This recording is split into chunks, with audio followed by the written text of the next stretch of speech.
Bonjour à tous, ici Isabelle Jean de Marcher tous les jours, le lieu où on se retrouve pour échanger nos trucs et astuces pour améliorer nos relations avec les autres. Aujourd'hui, je voulais vous parler de vendre. Alors, la plupart des gens ont peur de vendre, mais vendre, c'est une action que nous faisons sans arrêt. Quand vous êtes en train de me regarder aujourd'hui, je vous ai, entre guillemets, vendu le fait de me regarder. Et je vous en remercie, bien sûr.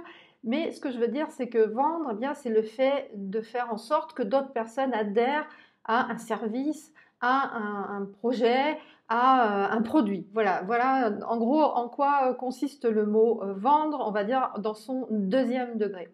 Alors pourquoi vendre? Eh bien, si vous montez une entreprise et que vous avez besoin de clients, eh bien, on est bien d'accord que vous allez être obligé de vendre. Alors il y a une façon de faire qui fait que vous allez vous sentir à l'aise avec la vente.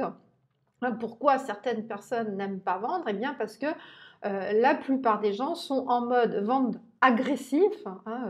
Vous avez tout de suite le produit, on vous demande en ami sur les réseaux sociaux, donc je parle des réseaux parce que c'est devenu au goût du jour, et vous commencez à parler avec quelqu'un et pof, il vous balance un lien, et donc moi je demande aux gens, mais est-ce que vous voulez que je vous envoie, que j'ouvre mon porte-monnaie tout de suite ou on attend un peu? Voilà, donc ça c'est fort désagréable, d'autant que l'être humain ayant été tellement, on va dire, harcelé par la publicité à la télévision ou sur les réseaux, eh bien notre cerveau s'est mis en mode fermé par rapport à ça. Et quand vous avez quelque chose qui vous fait penser à cette émotion de vente agressive, eh qu'est-ce qui se passe? Vous zappez. C'est-à-dire que la personne qui fait ça, vous n'avez vraiment pas envie de lui parler. Enfin, personnellement, c'est mon cas. Alors, comment aimer vendre? Comment aimer parler de son service? Comment aimer de parler de ses produits? Eh bien, il va falloir vous préparer tout simplement. Alors, ce qu'il va vous falloir faire déjà, c'est déterminer quel est votre client idéal. Le client idéal, qu'est-ce que c'est? Ce qu'on appelle vulgairement dans la vente, on va dire, c'est la cible. Si vous utilisez les réseaux, vous allez avoir la grande chance de pouvoir choisir vos clients. Et ça, c'est vraiment génial. Et ce que je veux dire, c'est que faites une définition de la personne avec laquelle vous allez vous sentir le mieux. J'ai fait une vidéo là-dessus qui s'appelle l'avatar, donc vous pouvez la rechercher, et j'explique effectivement que si vous vous sentez à l'aise avec quelqu'un parce que vous avez des points en commun, eh bien l'autre personne va se sentir à l'aise avec vous, et dans un premier temps, on est bien d'accord que la priorité, c'est de créer une relation, de créer un lien, avant de proposer quoi que ce soit, bien sûr. La deuxième étape, une fois que vous avez déterminé ces personnes, ça va être de comprendre les besoins des gens. Qu'est-ce qui fait que cette personne est en souffrance, qu'elle se sent mal, etc. Puisque vous allez vous rendre compte qu'une vente qui fonctionne bien, elle est basée sur les émotions.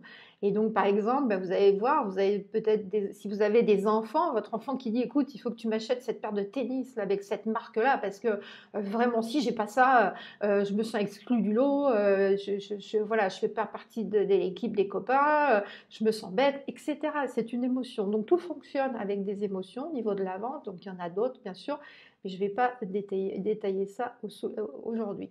Donc vous, ce qu'il vous faut faire, si vous voulez que la personne regarde ce que vous faites, eh bien il vous faut proposer une solution aux besoins de cette personne. Bien sûr, soyez souriant. Soyez gorgé d'énergie, laissez vos problèmes dehors parce que vous êtes en train d'essayer de régler les problèmes de quelqu'un, mais si vous arrivez avec les vôtres, forcément un problème plus un problème, eh bien vous allez en oublier le but de votre contact. Et beaucoup de gens se plaignent, on se plaint, on en remet une couche, etc. Et puis total, on se rend compte qu'on a passé une semaine, on a passé un an, on a passé 10 ans et on a passé 20 ans et on n'a rien fait dans sa vie, on n'a fait que de se plaindre avec d'autres personnes et c'est pas du tout constructif. Donc votre objectif, c'est effectivement de surpasser vos peurs, surpasser vos problèmes, soyez plus fort que vos problèmes et voilà, et soyez gorgé d'énergie pour pouvoir justement avoir quelque chose à donner aux gens. Et comme je vous le dis, c'est votre énergie, c'est qui vous êtes qui fait que la personne va avoir envie d'aller vers vous et adhérer déjà au fait de vous parler et de créer un contact, de créer un lien. Ce que vous pouvez faire aussi qui est intéressant, c'est faire la liste de ce que vous avez qui est meilleur que vos concurrents.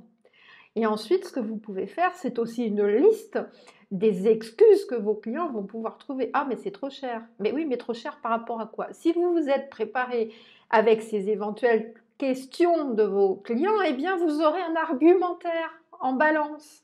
Et donc, si vous vous préparez comme ça, eh bien, vous allez être bien plus à l'aise et vous allez commencer à parler à des gens, à échanger avec des gens, tout en sachant que vous avez quelque chose à vendre. Mais la priorité, ce qui va être la priorité pour vous, c'est de créer un lien, une relation amicale dans un premier temps. Tout le monde ne deviendra pas votre client, mais vous aurez de plus en plus d'amis et ça, c'est vraiment quelque chose d'important parce que si vous faites du réseautage comme ça, eh bien après, vous allez voir, c'est très intéressant. Vous rencontrez quelqu'un qui fait ça comme activité, vous avez quelque chose à vendre, vous vous rendez compte que cette personne n'a pas un besoin par rapport à ce que vous avez à proposer.